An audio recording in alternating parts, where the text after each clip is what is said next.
Life is about to change for the Toronto Raptors in about 24 hours. I'm going to tell you why, as well as rule out a couple possible trades that really don't even make sense for either side. I'm going to do that now. What's going on, everybody? It's your boy Rick One Ball coming at you again with yet another classic. If you don't know what I'm doing, I'm making sure I cover each and every NBA game to provide you with up-to-date sports analysis as well as my opinion on these games. Now, I'll be the first one to admit Rudy Gobert, the Utah Jazz, and the Minnesota Timberwolves completely screwed up the trade market. And you got teams out there thinking they're going to get unfair and unreasonable compensation. I mean, but you got to look at it. The Minnesota Timberwolves gave up 9 first-round picks. 9. But there was no significant players involved in that trade. The reason why I'm ruling out the New York Knicks trade is because the Utah Jazz not only want 6 first-round picks, they want Grimes, Obi Toppin. You're not getting that.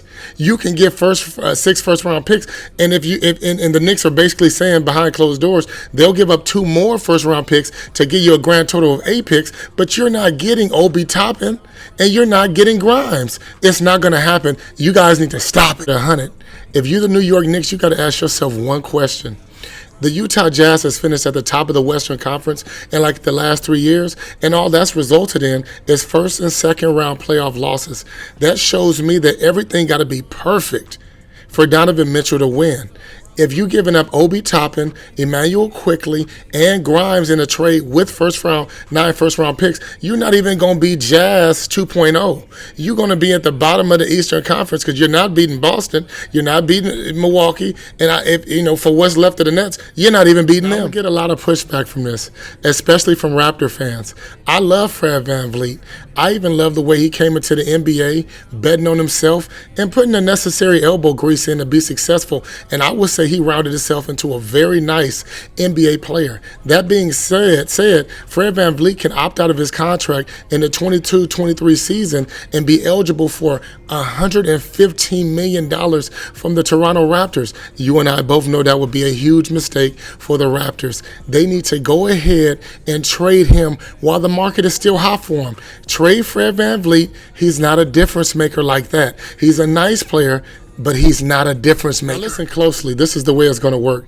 The Utah Jazz will give up Jordan Clarkson along with Donovan Mitchell to the Toronto Raptors. The Raptors will give up Ken Birch, Gary Trent Jr., along with Fred VanVleet, and 2 unprotected first-round picks. And the Utah Jazz will still be competitive in the Western Conference because Fred VanVleet is no slouch. He's still a competitive player. He's still good enough to keep you serviceable in the Western Conference. And that 2 first-round picks, I think that's good enough. I think that's fair. The market would tell you that they want 1 more first-round pick, but I think that's ridiculous. The Toronto Raptors, the reason why this works basketball-wise is you have to play Donovan Mitchell for the drive, the pass, and the shot. With Fred VanVleet, you didn't really have to play him for the drive. He's a little bit more on the chunkier side, and he's not beating anybody off the dribble. I feel like Donovan Mitchell has struggled with the prototypical center like a Rudy Gobert in the past because they clogged the paint up.